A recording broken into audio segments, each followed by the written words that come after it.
बहुत कम ऐसा होता है कि हारने वाली टीम का खिलाड़ी भी परेशान हो और जीतने वाली टीम का खिलाड़ी भी हैरान हो, क्योंकि मैदान पर ये दोनों टीमें आमने सामने थी और दोनों ही टीमों के खिलाड़ियों की गलती नजर आई रेफरी को, और उन्होंने बुलाया और उसके बाद जो कुछ फैसला हुआ उस फैसले के बाद दोनों ही टीमें बेहद खुश नजर आई। नमस्कार, आप देख रहे हैं हमारी ये खास पेशकश और मैं हूं राजीव मिश्रा। अब आप सोच रहे होंगे ये दोनों टीमें कौन सी हैं और दो खिलाड़ी कौन से हैं। हम बात कर रहे हैं मुंबई इंडियंस और आरसीबी यानी कि रॉयल चैलेंजर्स बेंगलुरु की। एक तरफ क्रिस मॉरिस थे तो दूसरी तरफ हार्दिक पांड्या, और दोनों के बीच में तू मैं खूब हुई मैदान पर। उसकी वजह से रेफरी को बीच में आना पड़ा, लेवल 1 के दोषी पाए गए। हालांकि ये दोनों खिलाड़ी बच चुके हैं, लेकिन खास तौर पर हार्दिक पांड्या को बहुत ध्यान देना पड़ेगा आने वाले मैचेस में ऐसी कोई गलती ना करे जिसकी वजह से भारतीय टीम में उनकी वापसी मुश्किल हो जाए। आज इसी मुद्दे पर आगे बातचीत करेंगे कि मैदान पर इस तरह की गर्मा गर्मी क्या जरूरी हो चुकी है इन दिनों, खासतौर से T20 फॉर्मेट में। पहले विराट कोहली के गुस्से पे हमने चर्चा की, आज हार्दिक पांड्या के गुस्से पे हम चर्चा करेंगे, और साथ ही आज जो अहम मुकाबला है किंग्स 11 पंजाब का राजस्थान रॉयल्स से, उस पर भी आगे बातचीत करेंगे। दो खास मेहमान हमारे साथ जुड़ेंगे, हमारे क्रिकेट एक्सपर्ट्स जुड़ेंगे, और साथ ही हमारे क्रिकेट क्रेजी फैंस कॉर्नर में हमारे साथ मानवी और पारुल हैं। इनके भी हम रिएक्शन लेंगे और साथ ही इनसे भी ये जानेंगे कि मैदान पर वाकई लड़ाई करना क्या जरूरी हो चुका है। क्रिकेट एक जेंटलमैन गेम माना जाता है, लेकिन अक्सर इन दिनों हम देखते हैं कि मैदान पर काफी गर्मा गर्मी देखने को मिलती है। और मजे की बात यह है कि सारी घटनाएं या दुर्घटनाएं हम कह सकते हैं वो मुंबई इंडियंस के साथ हो रही है। पहले रोहित शर्मा ऑस्ट्रेलिया दौरे पर, उनका नाम नहीं था, उसको लेकर बवाल। फिर सूर्य कुमार यादव की पारी के बाद विराट कोहली के साथ उनका टशन हुआ, उसको लेकर बवाल। अब एक नई एक खबर सामने आई जहां पर हार्दिक पांड्या अब क्रिस मॉरिस से भिड़ते हुए नजर आए। और ये राजकुमार जी, सब कुछ विराट कोहली कहने के लिए तो है कि बहुत गुस्से वाले हैं, लेकिन अक्सर वो गुस्से को शांत करते नजर आते हैं। और जिस तरह से हार्दिक पांड्या उनके पास पहुंचे, ऐसा लग रहा था विराट कोहली में वो मनु नायर को देख रहे हैं जो मैच रेफरी हैं।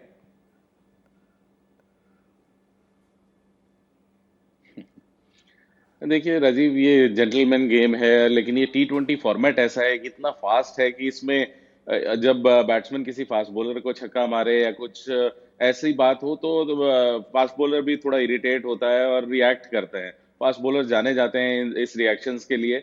और वहीं हार्दिक पांड्या भी जिस तरह के शॉट खेलते हैं, और जब वो आउट हुए तो क्रिस मॉरिस ने उन्हें कुछ कहा तो उसका उन्होंने भी जवाब दिया। तो ये छोटी मोटी नोक झोंक चलती रहती है, लेकिन यस, विद इन लिमिट होनी चाहिए। और ये इन दोनों ने लिमिट क्रॉस की, इसीलिए मैच रेफरी ने इन लोगों को पेनलाइज भी किया। और ये एक बहुत स्ट्रिक्ट वार्निंग है कि अगर अगली बार ऐसा हुआ तो ये एक मैच के लिए बैन भी हो सकते हैं। तो बहुत ध्यान रखना होगा दोनों ही खिलाड़ियों के, आगे से वो ऐसा बिहेवियर ना करें। बिल्कुल। और रितेंद्र, एक सवाल जो हमेशा जहन में आता है कि गेंदबाज का काम है विकेट लेना, बल्लेबाज का काम है रन बनाना, और दोनों अपना अपना काम कर रहे हैं। तो ऐसे में इस तरह की जेस्चर की क्या जरूरत होती है? हमने कपिल पाजी को देखा है, हमने रिचर्ड हैडली को देखा है, दुनिया भर के तमाम तेज गेंदबाजों को देखा है। एग्रेशन तो अभी पिछले कुछ सालों में आया है, इससे पहले तो इस तरह के जेस्चर्स हमने नहीं देखे थे क्रिकेट के मैदान पर। जी हाँ राजीव, बिल्कुल। छोटी मोटी नोक झोंक जैसे भी राजकुमार जी ने कहा, अगर हो तो तब तक ठीक है, लेकिन यहाँ पे ऑफेंस, अगर हम मैच रेफरी की बात करते हैं, लेवल 1 ऑफेंस होता है, लेवल 2 होता है, लेवल 3 होता है। लेवल 1 में आप वार्निंग से 50% तक मैच फीस काट सकते हैं, लेवल 2 में आप 50% से 100% तक मैच फीस काट सकते हैं, और लेवल 3 में आप पे बैन लग सकता है। तो ये लेवल 2 ऑफेंस है, 2.5, 2.20, ये संगीन ऑफेंस है। तो मनु नैयर ने जरूर बहुत अच्छे से पूरा इंसिडेंट को देखा होगा, वीडियो एविडेंस उनके पास होगा, प्लेयर्स को बुलाया होगा और फाइन दे दिया।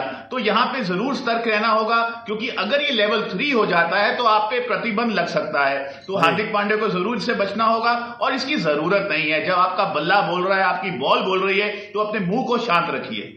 बिल्कुल। और पारुल, आपने भी देखा एज अ फैन, आपने मैच देखा, तस्वीरें भी आपने देखी, जिस तरह से रिएक्ट कर रहे थे हार्दिक पांड्या, आपको लग रहा है जरूरी था ये? आप अच्छा खेल रहे तो उसमें इस तरह की बॉडी लैंग्वेज की जरूरत आपको लगती है? राजीव, आपने भी बोला और राजकुमार जी ने भी बोला कि एक जेंटलमैन गेम है, एंड जैसे कि मैंने कल भी बोला था कि क्रिकेट ग्राउंड पे आपको थोड़ा सा प्रोफेशनल रहना पड़ता है। जैसे मैं समझती हूँ कि हीट ऑफ द मोमेंट आप रिएक्ट करते हो, लेकिन इतना भी नहीं करना चाहिए कि आगे जाके आपके लिए या फिर आपकी टीम के लिए कोई प्रॉब्लम क्रिएट हो सके। बिल्कुल मानवी, अभी क्योंकि हार्दिक पांड्या बड़े दिनों के बाद वापसी कर रहे हैं, ऑस्ट्रेलिया दौरे पे वो जाएंगे, एक साल से वो क्रिकेट नहीं खेल रहे हैं, उनको ये भी समझना चाहिए तो वो गेंदबाजी नहीं कर रहे, आधा तो उनका कट चुका है मामला।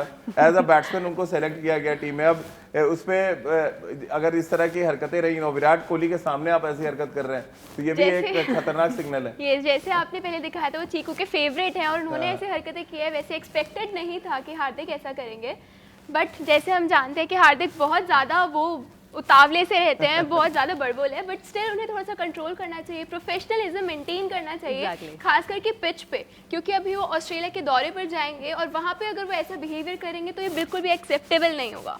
बिल्कुल, और जिस तरह से रितेंद्र, विराट कोहली इससे कुछ देर पहले सूर्य कुमार यादव के साथ इसी मैच में उनकी भिड़ंत हुई थी, और अब हमने देखा क्रिस मॉरिस और जिस तरह से हार्दिक पांड्या भिड़ गए आपस में, ये आपको लग रहा है एक, क्योंकि आरसीबी उस जगह पे थी जहां से वो मैच हारना नहीं चाहते थे और वो चाहते हैं कि क्वालिफाई करें, 2016 के बाद से ये पहला ऐसा मौका अब बन रहा है जब वो क्वालिफाई करेंगे, क्या ये एक बड़ा प्रेशर है आरसीबी के ऊपर जिसकी वजह से हो रहा है? और दूसरी तरफ मुंबई की टीम है जो चैंपियन टीम है पिछली बार की, उनके खिलाड़ी चाह रहे हैं कि वो पहले क्वालिफाई कर ले, और ये तमाम जो जद्दोजहद हम देख रहे हैं उसकी वजह से आपा खो रहे हैं खिलाड़ी। जी हाँ राजीव, आप खुद इतने क्रिकेट खेले हैं, मैं आपसे बिल्कुल एग्री करता हूं, ये एक कारण है क्योंकि अब टूर्नामेंट उस स्टेज पे पहुंच चुका है जहां पे कोई भी टीम हारना अफोर्ड नहीं कर सकती है। सब टीमें अपना बेस्ट देना चाहती हैं, पहले 4 में पहुंचना चाहती हैं और सेमीफाइनल फाइनल भी ज्यादा दूर नहीं है, लेकिन फिर भी you can't jump the line, इसीलिए मैच रेफरी वहां तैनात होते हैं, 24 कैमरे आपको आपके हर एक्शन को वहां देख रहे हैं, तो आप पकड़े तो जाएंगे अगर आप गुस्सा दिखाएंगे, डिसेंट दिखाएंगे, सेंड ऑफ दिखाएंगे आउट करने के बाद बल्लेबाज को, तो इस सब से बचा जा सकता है। और जैसे अभी सब बात कर रहे हैं, cricket is a gentleman game, तो इसको वैसे ही रहने देना चाहिए। बिल्कुल, और राजकुमार जी, हार्दिक पांड्या की इमेज भी कुछ वैसी है कि उनको पंगेबाज के तौर पे देखा जाता है। हमने उनका जो करियर रहा अभी तक, मैंने भी बड़ा क्लोजली फॉलो किया है, चाहे इंटरनेशनल क्रिकेट हो या आईपीएल हो या डोमेस्टिक क्रिकेट हो, पंगा लेने से वो बाज नहीं आते हैं। आपको लग रहा है इस पर थोड़ा सा टीम मैनेजमेंट हो, चाहे मुंबई की टीम हो या इंडियन टीम की जो मैनेजमेंट है, उनको थोड़ा सा ध्यान देना पड़ेगा कि वो अपना फोकस सिर्फ क्रिकेट पे रखें?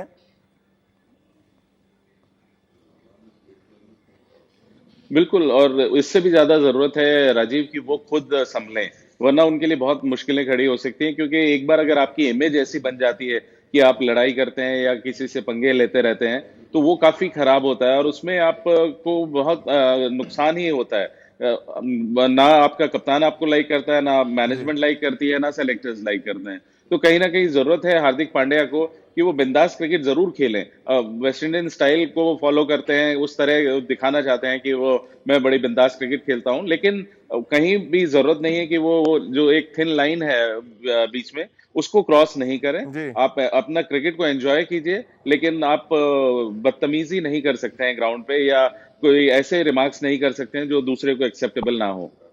चलिए, तो ये तो बात हो गई हार्दिक पांड्या और क्रिस मॉरिस के बीच जो विवाद देखने को मिला, और ये विवाद एक तरह से अब खत्म कर दिया है मैच रेफरी ने। दोनों को चेतावनी दे दी गई है कि अगली बार अगर वो ऐसा करेंगे तो उन पे बैन भी लग सकता है। अब हम बात कर लेते हैं आज होने वाले मुकाबले के बारे में, और आज बड़ा मुकाबला के राहुल के लिए भी है। के राहुल बतौर वाइस कैप्टन, इंडियन टीम के वाइस कैप्टन, पहली बार मैदान पर उतरेंगे। किंग्स 11 पंजाब की कप्तानी करते हुए नजर आएंगे, और उनकी कप्तानी पर सबकी नजरें टिकी होंगी, क्योंकि कुछ क्रिकेट एक्सपर्ट्स ने टेस्ट टीम में उनको शामिल किए जाने पर सवाल खड़े किए थे। अब किसी भी बल्लेबाज के लिए या किसी भी गेंदबाज के लिए सबसे अच्छी जगह होती है जवाब देने की, मैदान, और शायद के राहुल के पास वो मौका है कि किंग्स 11 पंजाब को क्वालिफाई कराएं और खुद अच्छा प्रदर्शन करके उन तमाम क्रिकेट एक्सपर्ट्स को जवाब दें जो उनके सिलेक्शन पे सवाल उठा रहे थे। तो के राहुल की अगर हम बात करें तो उनके पास क्लास भी है, उनके पास फॉर्म भी है, और इस लिहाज से सवाल थोड़ा सा जो उठाया संजय मांजरेकर ने, उन पर भी कई तरह के सवाल उठते हैं। हमारे फैंस से हम जाने उससे पहले राजकुमार जी, एक सवाल जो जहन में आता है कि हमेशा ये मुंबई के जो एक्स क्रिकेटर्स हैं किसी खास उद्देश्य के साथ क्यों ऐसी बात किया करते हैं? अब फॉर्म भी दिखा रहे हैं कि राहुल, क्लास है उनके पास, वो टेस्ट क्रिकेट खेल के T20 में आए हैं, तो फिर ऐसे में सवाल उठाना थोड़ा सा गलत है। और आपको लग रहा है आज शायद बहुत इंस्पायर्ड के राहुल मैदान पर उतरेंगे?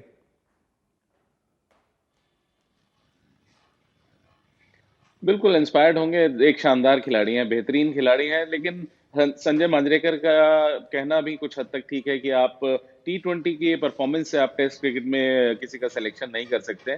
लेकिन वो एक ऐसा खिलाड़ी है जो मैं कहूंगा कि वो टेस्ट क्रिकेट में भी एक बेहतरीन खिलाड़ी है, तो उस खिलाड़ी पे ऐसे क्वेश्चन मार्क्स नहीं उठने चाहिए। जनरली ये देखा जाता है कि T20 से आप किसी को टेस्ट में अगर सेलेक्ट करें तो वो गलत है, उनका वो कहना ठीक है, लेकिन इस खिलाड़ी के लिए ये कहना कि ये डिजर्व नहीं करता, मुझे लगता है कि गलत है। जी जल्दी से होना चाहिए मानवी के राहुल के बारे में, के राहुल होने चाहिए टीम में? आपको क्या लग रहा है पारुल? नहीं है ना, नहीं होने चाहिए हमको। होने चाहिए। चलिए इसी अच्छे नोट पे रितेंद्र से भी उनका रिएक्शन लेंगे, लेकिन फिलहाल यहाँ पे एक छोटे से ब्रेक के लिए रुक रहे हैं, ब्रेक के बाद तुरंत हाजिर होते हैं।